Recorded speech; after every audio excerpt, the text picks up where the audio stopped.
Welcome to my channel, Lobby 22. Hold on because it's going to be something incredible. It was a biting Denver morning, the kind where the air stung your lungs and the city's skyline gleamed against a pale November sky. Mark Thompson, 38, navigated the bustling streets of Lodo, his breath fogging as he headed to Pinnacle Designs, the engineering firm where he'd built a steady career designing bridges. At 8:17 a.m. his world was still intact, 12 years married to Claire, his charismatic wife, and a rock-solid life with their sons, Ethan, 14, and Noah, 12. But by noon, a searing pain and a doctor's blunt words would crack that life wide open, exposing a betrayal Mark never saw coming. Mark kissed Claire goodbye at their sleek loft, her tech entrepreneur energy buzzing as always. "Knock 'em dead, Han," she said, her smile polished but fleeting, a hint of distance in her hazel eyes. Mark barely noticed, his mind on a bridge proposal due by Friday. "You too," he replied, grabbing his laptop bag. Ethan and Noah barreled past, backpacks slung. "Dad, don't forget my game Saturday." Ethan called, his soccer cleats dangling. Noah, quieter, gave a shy wave. "Love you, Dad." Mark's heart swelled. "Love you guys. Be good at school." Their hugs were his anchor, the one constant in a demanding week. At Pinnacle Designs, Mark settled into his corner office, spreadsheets glowing on his dual monitors. He was halfway through a load-bearing calculation when a sharp, burning pain stabbed his lower abdomen. He gasped, clutching his side, sweat beading on his forehead. His coworker, Javier, poked his head in. "Yo, Mark, you okay? You look like you got hit by a truck." Mark tried to laugh it off, but another wave doubled him over. "Feels like it," he muttered. Javier frowned. "Urgent care. Now. I'll cover your deadline." Mark nodded, grateful, and grabbed his coat. "Tell the boss I'll be back tomorrow," he told the receptionist, wincing as he headed to his car. The urgent care clinic, a sterile box off Colfax Avenue, smelled of antiseptic and anxiety. Mark waited, his mind spinning. Bad sushi from last night's takeout? A pulled muscle from his weekend run? The nurse, a brisk woman named Carla, called him back, her clipboard clicking as she took his vitals. "Doctor's coming," she said, her tone clipped, leaving Mark alone with his racing thoughts. He texted Claire, at urgent care, bad stomach pain. "Home soon." No reply. Typical, she was probably in a pitch meeting, charming investors for her startup, Nexus Labs. Dr. Ruiz, a no-nonsense physician with a salt and pepper beard, entered with a tablet. "Mr. Thompson, your tests are back," he said, his voice calm but direct. "You have chlamydia, a sexually transmitted infection." Mark's world tilted. "Chlamydia?" he echoed, his voice hollow. "That's impossible. I've only been with my wife, Claire. 12 years. Dr. Ruiz's eyes softened, but his words were firm. "It's spread through sexual contact. Your wife needs to be tested immediately. Untreated, it can cause serious complications." Mark's hands clenched, his wedding ring biting into his finger.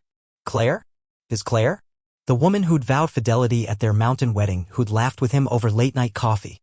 Betrayal clawed at his chest, sharper than the pain in his gut. Driving home, Mark's knuckles whitened on the steering wheel. He called Javier, his voice shaky. "It's an infection. Need a couple days." Javier didn't pry. "Take care, man. I got you." Mark hung up, his thoughts a storm. Claire's late nights, her client dinners, her sudden weekend trips to conferences, all lies? He dialed his sister, Lauren, a paralegal in Boulder who'd always been his rock. "Lauren, I'm in trouble," he said, throat tight. "Claire's cheating. I got an SDI. And I found something weird in email about a $2 million account." Lauren's gasp crackled through the phone. "Mark, oh my God. Okay, you need a lawyer. Vanessa Reed in Denver, she's a shark for divorce and custody cases. I'm texting you her number. Bring any financials you've got." Mark pulled into their loft's garage, his pulse pounding. Claire was out, her text finally pinging. "Pitch running late, Han. Hope you're okay. Hugs and kisses." He stared at the screen, fingers hovering. "Get tested," he typed, then deleted it. Not yet. He needed proof. Upstairs, he rifled through Claire's desk, her laptop still open. The email he'd glimpsed earlier was still there, buried in a folder labeled Nexus Labs Admin. It read, "Transfer complete, $2 million secure. Cayman account 4832-19. Lisbon next steps." His breath caught. Lisbon? Was she planning to run? He printed the email, hands trembling, and dug deeper, finding a bank statement in her name, $2,004,891 in an offshore account. His stomach churned. Where did this money come from? Was she stealing from her startup? Mark called Lauren again, his voice low. "It's worse. She's got millions hidden, and I think she's planning to leave with the boys." Lauren's tone hardened. Get to Vanessa today. I'll pick up Ethan and Noah from school, keep them at my place tonight. Don't confront Claire yet, build your case. Mark nodded, grabbing tax returns and the printed email. Thanks, Lauren. I'm fighting for my kids. He hung up, his resolve hardening. Claire's charm, her perfect smile, it was all a mask. But for Ethan and Noah, he'd uncover every lie. At Vanessa Reed's downtown office, the attorney's sharp eyes scanned the email and statement. This is a gold mine, Mark, she said, her pen tapping. Adultery's bad, but offshore accounts? That screams fraud. I'm hiring a PI, Olivia came, to dig into Claire's life, her meetings, her money. You want custody of Ethan and Noah, right? Mark's jaw tightened. Full custody. They're my world. Vanessa nodded. Good. Courts lean toward mothers, so we need hard evidence. Got anything else? Weird behavior, secret calls. Mark hesitated, then showed her a tracking app on his phone. Claire's location blinked, a Vail resort, not her office. She's there now. Supposed client dinner. Vanessa's lips curled. Perfect. Olivia starts tonight. Don't tip Claire off. We're building a fortress. Mark left, the Denver skyline blurring through his windshield. Claire's betrayal wasn't just personal, it was a plan to rip his family apart. He'd fight, not for revenge, but for Ethan and Noah. As he drove to Lawrence to see his boys, a single thought burned: Claire was about to lose everything. Mark Thompson's heart pounded as he left Vanessa Reed's Denver office, clutching a folder stuffed with Claire's damning email and a bank statement revealing her $2 million offshore account. The biting November wind whipped through Lodo's streets, mirroring the storm in his mind. Claire's betrayal, her affair, the SDI, the hidden fortune, cut deeper with every clue. By evening, a private investigator's findings would confirm his worst fears, but a chilling revelation from his son Ethan would push Mark to the edge of his resolve, forcing him to confront how far he'd go to protect his family. Back at his sleek loft, Mark paced the hardwood floors, the silence deafening without Ethan, 14, and Noah, 12, who were safe with his sister Lauren in Boulder. Claire's text from earlier, pitch running late, hon, hope you're okay? Hugs and kisses burned in his mind, her casual eyes now glaring. He wanted to call her, demand answers, but Vanessa's warning echoed, don't tip her off. Let the PI work. Instead, he brewed coffee, the familiar ritual grounding his nerves, and opened his laptop to dig deeper into Claire's secrets. Mark sifted through their joint accounts, finding nothing unusual. Claire had always insisted on separate finances for tax purposes. Now it screamed deception. He revisited her laptop, still unlocked, and scanned her email trash. A deleted message caught his eye, dated 2 weeks ago, from D. Wells Derrick, her startup CFO. It read, Cayman deposit cleared. Meet me in Vail Friday. Lisbon's on. Mark's pulse raced. Vail matched the tracking app's ping. Claire was there now, not at a client dinner. He forwarded the email to Vanessa, typing, found this. Check Derrick Wells. Vanessa replied instantly, good catch. Olivia's on Claire's tail in Vail. Derrick's a big player at Nexus Labs, possible fraud link. Sit tight. Mark sank onto the couch, the weight of Claire's double life crushing. Was she planning to vanish with Ethan and Noah? He called Lauren, needing her steady voice. It's bad, Lauren, he said, voice low. She's got plane tickets, passports, $2 million. I think she's taking the boys. Lauren's tone hardened. You'll stop her, Mark. Vanessa's the best. The boys are at my place, asking for you. Want to talk? Mark drove to Boulder, the Rockies looming under a starlit sky. At Lauren's cozy ranch house, Ethan and Noah tackled him with hugs. Dad, you're here? Noah said, his grin fading as he studied Mark's face. Ethan, sharper, crossed his arms. It's Mom, isn't it? She's been weird, sneaking calls, locking her office door. Last week, I heard her say babe to someone on the phone, giggling. Not like she talks to you. Mark's heart sank. Ethan, his perceptive son, had seen the cracks. You did nothing wrong, buddy, Mark said, kneeling. Thanks for telling me. I'm fixing this.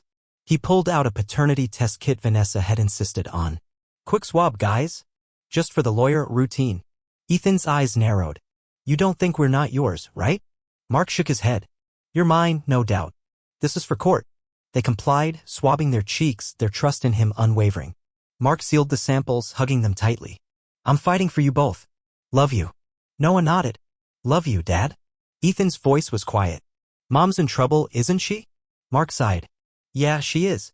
But we'll be okay. Back in Denver, Mark's phone pinged an email from Vanessa with Olivia's first report. Attached were photos, Claire and Derrick Wells, arm in arm at a Vail Resort's fireside lounge, her laughter caught mid-frame. Another showed them in a heated embrace outside a ski chalet. An audio clip followed, Claire's voice clear, Mark's clueless, Derek thinks I'm pitching investors. The $2 MS safe when the boys are set, we're gone to Lisbon. Derek's laugh was smug. You're brilliant, Claire. What's the timeline? Soon, she said, voice cool. They'll never see it coming. Mark's hands shook, betrayal searing through him. Claire wasn't just cheating, she was plotting to steal his sons. The PI's notes flagged irregular wire transfers from Nexus Labs to the Cayman account, labeled as consulting fees for non-existent clients. Was she embezzling? Mark forwarded the email to Vanessa. Freeze that account. Check her company, he wrote. Vanessa replied, done. Olivia's digging into Nexus Labs. DA's interested, possible fraud. Stay calm. Mark couldn't stay calm. He opened Claire's desk again, desperation driving him. Tucked behind a stack of startup pitch decks was a small safe, its digital lock glowing. On a hunch, he tried Ethan's birthday click. Inside were passports for Claire, Ethan, and Noah, plus a one-way ticket to Lisbon for next month. His breath caught. She was ready to run. He snapped photos, sending them to Vanessa. Found a safe. Passports, ticket to Lisbon. She's planning to take them. Vanessa's response was swift, this seals it. We're filing for emergency custody. Get those to me tomorrow. He called Lauren again, updating her. She's got passports, a ticket. It's real. Lauren's voice trembled. God, Mark, I'm so sorry. The boys can stay here as long as you need. Mark exhaled. Thanks, sis. Tell them I'll call tonight. Hanging up, he stared at Claire's latest text. Still in Vail, babe. Big deal closing. Home tomorrow. Love ya. His jaw clenched. Sure, he replied, fingers cold. He didn't care if she noticed the missing love you. The truth was closing in. Mark drove to a nearby diner, needing air. Over black coffee, he called Claire's brother, Tom, a quiet IT guy in Fort Collins. Tom, I need to know, has Claire seemed off to you?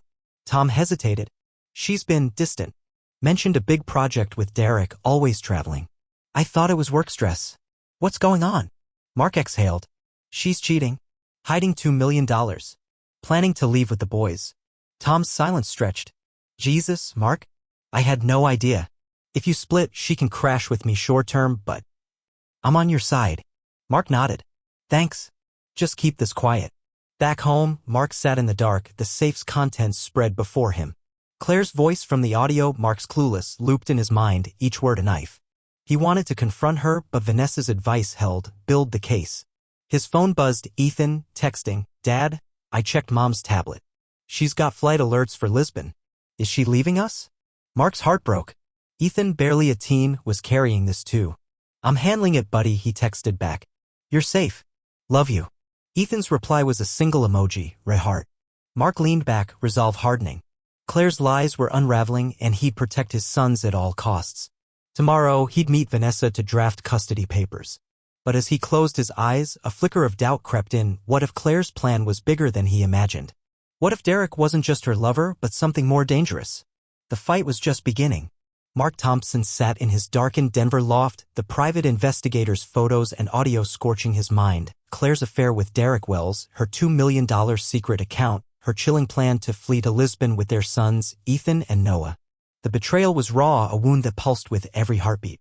As he prepared to file for divorce and emergency custody, a late-night call shattered his focus, flipping his world upside down and forcing him to weigh justice against an unexpected flicker of mercy. It was Friday evening, the city's lights glinting through the loft's floor-to-ceiling windows. Ethan, 14, and Noah, 12, were still with Mark's sister, Lauren, in Boulder, their absence leaving the house eerily quiet. Claire's voice from the PI's audio, Mark's clueless, Derek. We're gone to Lisbon, replayed in his head, each word a fresh stab. His attorney, Vanessa Reed, had texted earlier, Olivia's report confirms fraud at Nexus Labs. DA's building a case, wire transfers to the Cayman account are dirty. Meet tomorrow to draft papers. Mark exhaled, envisioning full custody of his boys. But a nagging fear lingered. What if Derek, Claire's slick CFO lover, was more dangerous than he seemed? Mark sipped cold coffee, his nerves frayed, when his phone rang. Tom, Claire's brother, his voice trembling. Mark, it's Claire. She's in the ICU at Denver Health. Skiing accident in Vail, she hit a tree. Mark's breath caught, anger colliding with shock. Is she alive? He asked, his voice tight. Barely, Tom said, choking up. She's in a coma on a ventilator. You need to come. Mark grabbed his jacket, his mind a whirlwind. He despised Claire. Her lies, her affair, her plan to steal his sons. But death? He wasn't ready for that. "I'm on my way," he said, hanging up as he rushed to his car. The drive to Denver Health was a blur, the Rockies' silhouette looming under a starless sky. The ICU's sterile hum jarred him as Tom met him in the hall, eyes red. "She was skiing with Derek," Tom whispered. "Lost control on a black diamond run. Doctors say it's bad brain swelling." Mark nodded, his throat tight, and followed a nurse to Claire's room. Tubes snaked from her pale body, monitors beeping rhythmically. Her face, bruised and swollen, looked nothing like the confident woman who'd lied so effortlessly. Dr. Patel, a calm neurosurgeon, approached. "Mr. Thompson, your wife's critical but stable. We're monitoring for brain swelling. Surgery's a possibility." Mark stared at Claire, her fragility disarming. "Will she wake up?" he asked, his voice flat. Dr. Patel hesitated. "We're cautiously optimistic, but it's early. She's lucky to be here." Mark sank into a chair by her bed, torn between rage and pity. The woman who'd shattered his trust looked broken, human. Tom touched his arm. "What now, Mark?" Mark shook his head. "I don't know." The divorce papers in his car felt heavy, but serving them now seemed cruel. Yet her lies, Derek, the $2 million, the Lisbon ticket, demanded justice. He rummaged through Claire's bag, left by the hospital staff, and found a crumpled note in her handwriting. Derek pushed the transfers. "I didn't know it was illegal." "I'm sorry." Mark's pulse quickened. Was she a pawn in Derek's scheme? Or was this another lie? He snapped a photo of the note, texting it to Vanessa. "Found this in Claire's bag. What does it mean?" Vanessa called immediately. "This changes things, Mark. If Derek coerced her, it could shift the fraud case. Olivia's digging into his finances. He's got a history of shady deals. Don't confront Claire yet, even if she wakes. We need more." Mark exhaled. "She's in a coma, Vanessa. I was about to file." Vanessa paused. "You can still file, but serving papers now might look cold in court. Wait a few days, let her stabilize. Focus on Ethan and Noah." Mark's jaw tightened. "They're all that matters." He hung up, the note burning in his mind. Claire, a victim? It didn't erase her affair or her plan to take his boys. In the waiting room, Mark called Lauren. "Claire's in a coma," he said quietly. "Skiing accident. I don't know what to feel." Lauren's voice softened. "God, Mark, I'm sorry. The boys are okay, but Ethan's asking questions." He saw Claire's tablet, flight alerts for Lisbon. He's scared she's leaving. Mark's heart sank. Ethan, carrying this weight, was too young for this. "Tell him I'm handling it," Mark said. "I'll call them soon." Lauren hesitated. "Ethan wants to see her, Mark. He's mad. But she's his mom." Mark closed his eyes. "I'll figure it out." He texted Ethan, "Mom's hurt, buddy. In the hospital. You don't have to see her, but I'm here for you." Ethan's reply was quick. "I'm mad, Dad, but I don't want her to die." Mark's throat tightened. He typed back, "I know. We'll get through this. Love you." Noah's silence worried him more.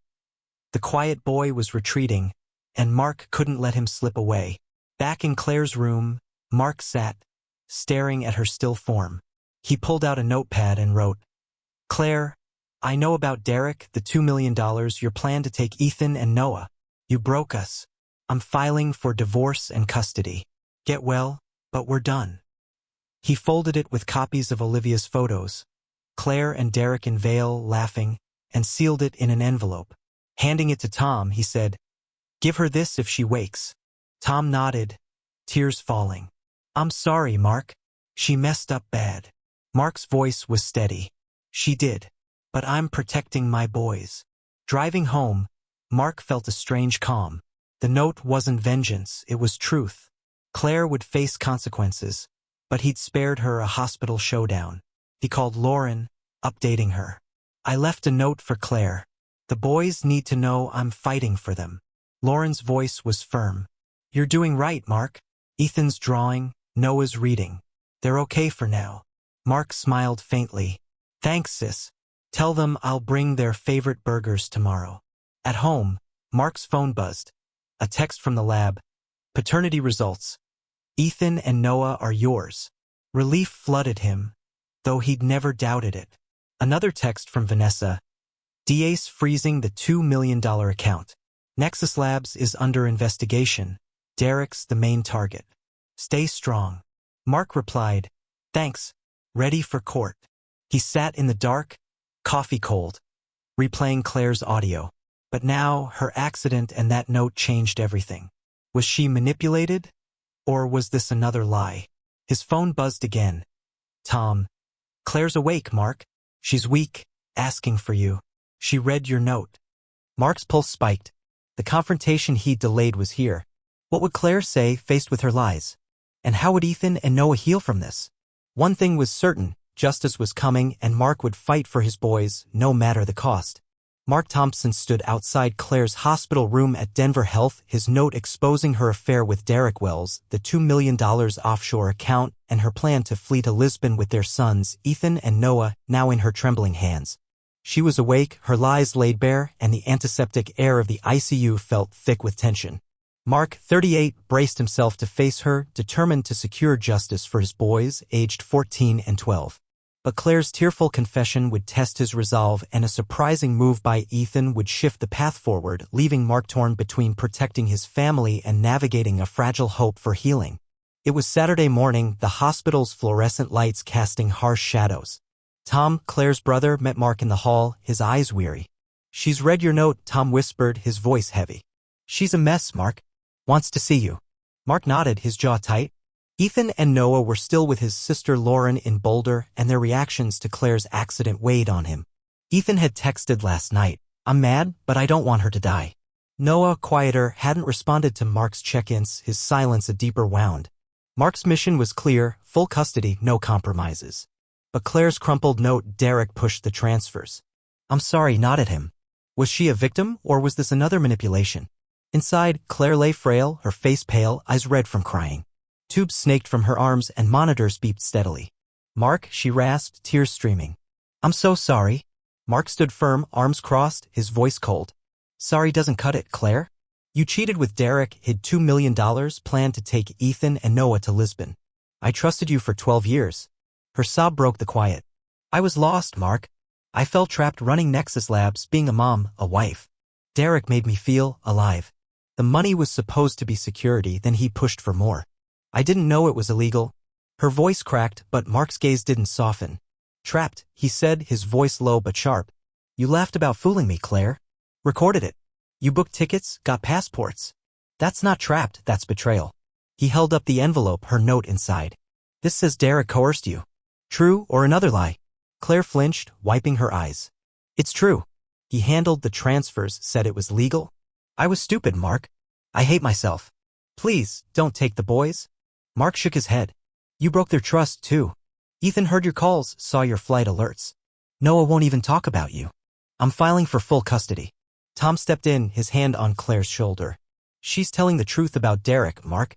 She's been a wreck since she woke. Mark's eyes narrowed. She's a wreck because she got caught, Tom. Claire nodded, defeated. I know I was wrong. I'll cooperate with the DA, tell them everything. Just, don't cut me out of their lives. Mark met her gaze, his voice steady but softer. That's their choice, not mine. You need to face the consequences, divorce, fraud charges, all of it. I'm taking half the $2 million for Ethan and Noah's future. He left the room, his chest lighter but still heavy with resolve. Vanessa Reed, his attorney, waited outside, her briefcase ready. How'd it go? She asked, her sharp eyes scanning him. She admitted the affair, the money, the plan, Mark said. Claims Derek coerced her. File the divorce today, Vanessa. Emergency custody, too. Vanessa nodded, jotting notes. Good. Olivia's report nails Derek. He's been skimming Nexus Labs for years, using fake client invoices. The DA's charging him with fraud, maybe Claire too, but her cooperation might lighten her penalty. With her confession and the evidence, photos, audio, that's safe, you'll get custody. The $2 million's frozen, we'll push for half for the boys. Mark exhaled, relief mixing with exhaustion. Thank you, Vanessa. Driving to Boulder, Mark called Lauren. Claire's awake, confessed everything, he said. I'm filing. How are the boys? Lauren sighed. Ethan's been texting Claire secretly, says she sounds sorry. Noah's still quiet, drawing in his sketchbook. They need you, Mark. Mark's heart twisted. Ethan's outreach stunned him. His son, torn between anger and loyalty, was braver than he'd realized. I'm almost there, he said, hanging up as he pulled into Lauren's driveway. Ethan and Noah ran out, hugging him tightly. Dad, you're back, Noah said, his voice small. Ethan studied him, eyes wary. Did you see Mom? Is she okay? Mark knelt, meeting their gazes. She's awake, guys. She's sorry, but she messed up big. I'm filing for divorce, you'll stay with me. You don't have to see her, but you can if you want. Ethan's jaw tightened. I texted her last night. She said she loves us, but I'm still mad. Noah shrugged, eyes down. I don't want to see her. She lied. Mark hugged them. Your choice, always. I'm here, no matter what. Back at Lauren's, Mark sat with the boys, eating their favorite burgers. Ethan pulled out his phone, showing a text from Claire. I'm so sorry, Ethan. I'll do better. Can we talk someday? Ethan looked at Mark. She sounds different, Dad. I don't know what to do. Mark squeezed his shoulder. Take your time, buddy. You don't owe her anything yet. Noah stayed silent, sketching a dark, jagged cityscape. Mark's heart ached, his youngest was hurting, and time was the only fix. Vanessa texted, divorce filed. Emergency custody hearing Monday. DA's moving on Derek, wire fraud, embezzlement. Claire's cooperating, might get probation. You're solid. Mark replied, thanks. Keep me posted. He looked at his sons, their faces lit by the soft glow of Lauren's living room. Claire's betrayal had shattered their world, but Mark's fight was for them. Ethan's texts to Claire hinted at a crack in the wall of pain, but Noah's distance reminded Mark healing wasn't linear. That night, Mark tucked the boys into Lauren's guest room. Ethan whispered, thanks for fighting for us, Dad. Noah hugged him longer than usual. Mark kissed their foreheads. Always, guys. Love you. As he stepped out, his phone buzzed. Tom, Claire's asking about the boys. She's starting therapy, wants to change. Mark sighed, texting back, tell her it's up to them. She's got a long road. He sat in Lauren's kitchen, coffee in hand, the weight of Claire's confession settling. Justice was close, but Ethan's small step toward forgiveness raised a new question. Could his family find peace, or would Claire's lies cast a shadow too long to escape? Mark Thompson had one justice. Claire's lies, her affair with Derek Wells, her $2 million embezzlement scheme, her plan to flee to Lisbon with their sons, Ethan and Noah, had cost her their marriage, her career, and her son's trust. With full custody of Ethan, 14, and Noah, 12, Mark rebuilt their Denver life, his resolve unwavering. A year later, on a sunny May morning in 2026, a new spark of hope bloomed in their Lodo home, hinting at a future brighter than Mark had dared imagine, while Claire's path to redemption hung in the balance, tied to choices only Ethan and Noah could make. Mark, now 39, stood in the kitchen of their remodeled loft, flipping chocolate chip pancakes for Ethan and Noah. The aroma filled the air, mingling with their laughter, a stark contrast to last year's pain. Dad, you're gonna burn them again. Noah teased, tossing a napkin at him. Ethan grinned, pouring orange juice. He's hopeless without us, Noah. Mark chuckled, his heart full. The divorce was finalized months ago with $1 million from Claire's frozen account secured for the boys' college funds. Claire faced 2 years of probation for her role in the fraud, her startup, Nexus Labs, dissolved, and Derek Wells jailed for wire fraud and embezzlement. Mark's life, once shattered, was steadying. At their community center in Rhino, Mark found peace in routine, Sunday brunches, soccer games with Ethan, and art classes with Noah. His sister, Lauren, joined weekly, her pride evident. You're a rock, Mark, she said, squeezing his arm. The boys are thriving. Ethan, now taller, kicked a soccer ball nearby while Noah sketched the Denver skyline. Lauren winked at Mark. You've been smiling more. Spill it. Mark blushed, his thoughts drifting to Sarah, a 35-year-old co-worker from Pinnacle Designs. Her warm laugh and steady presence had crept into his heart over coffee breaks and late-night project talks. Sarah, a single mom to Leo, 10, had lost her husband to cancer 4 years ago. At a team happy hour, she'd shared her story, her hazel eyes meeting Mark's. It's hard raising Leo alone, she'd said, stirring her latte. But you make parenting 2 boys look easy. Mark shook his head. It's all for Ethan and Noah. They're my why. Sarah's smile softened. They're lucky, Mark. So are you.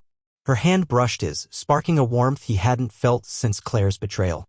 He confided in Vanessa Reed, his attorney-turned-friend, over lunch. Sarah's different, he admitted. But I'm scared to mess this up. Vanessa grinned. You deserve this, Mark. Go slow, but don't hide from happiness. Mark took her advice, asking Sarah to dinner at a cozy Rhino bistro. Over candlelit tacos, she opened up. After Tom died, I thought love was done for me, she said, her voice soft. Mark nodded. Claire's lies broke my trust, but you feel like a fresh start. Their hands touched and Sarah laughed, easing his nerves. Let's see where this goes, she said. Ethan and Noah, eavesdropping when Mark told them, cheered. Go, Dad. Ethan called, high-fiving Noah. She better like soccer, Noah added, grinning. Meanwhile, Claire was rebuilding. Tom updated Mark, she's living with me, working a data entry job. Therapy's helping, she's owning her mistakes. Mark sighed. What about the boys? Tom hesitated. She asks about them daily, hopes they'll forgive her. Ethan, curious, had been texting Claire for months, sharing small updates, soccer wins, school projects. She seems different, he told Mark one night, hesitant. Still mad though. Noah remained distant, his sketches darker, his trust slower to mend. Mark hugged Ethan. You decide what's next, buddy. No pressure. To Noah, he said, take your time, kiddo. I've got you. In June, Ethan met Claire for coffee at a downtown cafe, supervised by Tom. It was tense, Claire tearful, Ethan guarded, but a step. She apologized a lot, Ethan reported, shrugging. Said she's learning to be honest. Maybe one day. Mark nodded, proud of his son's courage. Noah shook his head when asked. I'm good with you, Dad, he said, hugging Mark tightly. Mark respected his pace, knowing healing wasn't forced.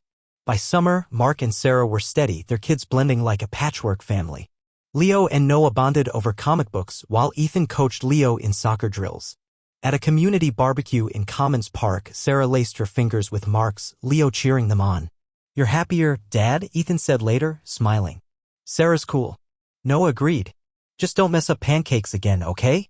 Mark laughed, ruffling their hair. Mark called Tom, checking on Claire. She's volunteering at a youth shelter, Tom said. Wants to see Noah eventually, but she knows it's his call. Mark softened. Tell her to keep trying. The boys decide. Hanging up, he felt peace. Claire's redemption was her journey, his was here, with Ethan, Noah, and Sarah. Vanessa texted. DA closed the case. Derek serving 5 years. Claire's probation terms are strict, but she's complying. You're free. Mark exhaled, the weight of betrayal gone. On a warm July evening, Mark took Ethan, Noah, Leo, and Sarah to Denver's Botanic Gardens, the city glowing under twilight. The boys raced ahead, laughing, while Sarah squeezed Mark's hand. This feels right, she whispered. Mark nodded, his heart full. Ethan's texts to Claire grew kinder, a fragile bridge forming. Noah wasn't ready, but his sketches brightened, a sign of hope. As they watched fireworks burst over the city, Mark knew justice had prevailed, not through vengeance, but through truth and love. Claire's shadow lingered, but Mark's future shone bright, built on faith and his boys' trust.